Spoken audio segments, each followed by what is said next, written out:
What's up, ladies and gentlemen? Once again, I'm Nev from Nev's Tech Bits. Today we're going to have a look at the Zebra ZT410. Now, this is an essential label printer. It's an excellent label printer, but not as good as its predecessors. Actually, I'm not really all that happy with this particular unit.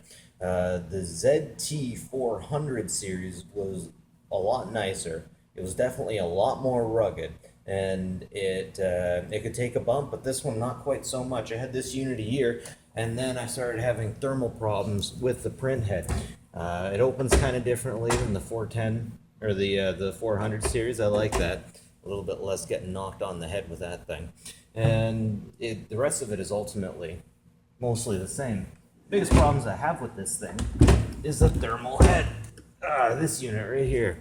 That piece, the thermal head. So to open this up, you have to move that back. If you have some heavy-handed people in your company, they're going to break this. I've already had one of these go. A lot of it is just plastic, not metal, plastic. When you clip it down all the way, you got to remember, make it all the way, because that is a button right there.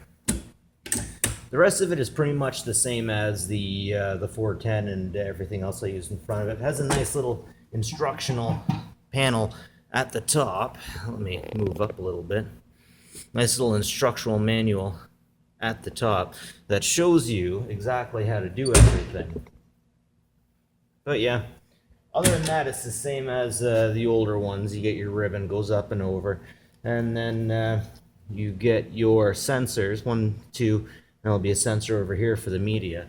Again, not as rugged as the last ones. I believe that the issue that we're having here is definitely with the print head, with the thermal print head, and it's a real pain in the butt, that's for sure. I believe in about a year from now, this thing will be just fine. It'll be everything everyone ever thought it was, and everything anyone ever wanted it to be.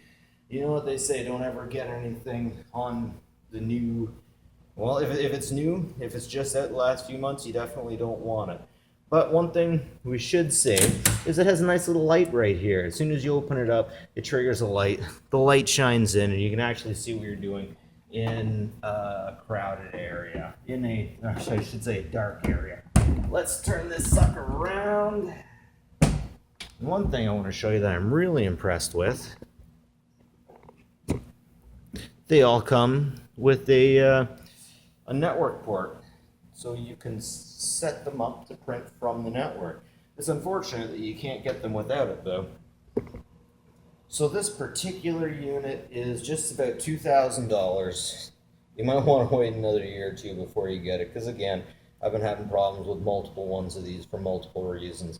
But if you're in a production setting, this is definitely a nice thing to have. Anyways, that's it for me. Nev from Nev's Tech Bits. Like and subscribe. Ask some questions if you want. I'm pretty good with these things. I know my way around them. Have a good one, folks. Bye-bye.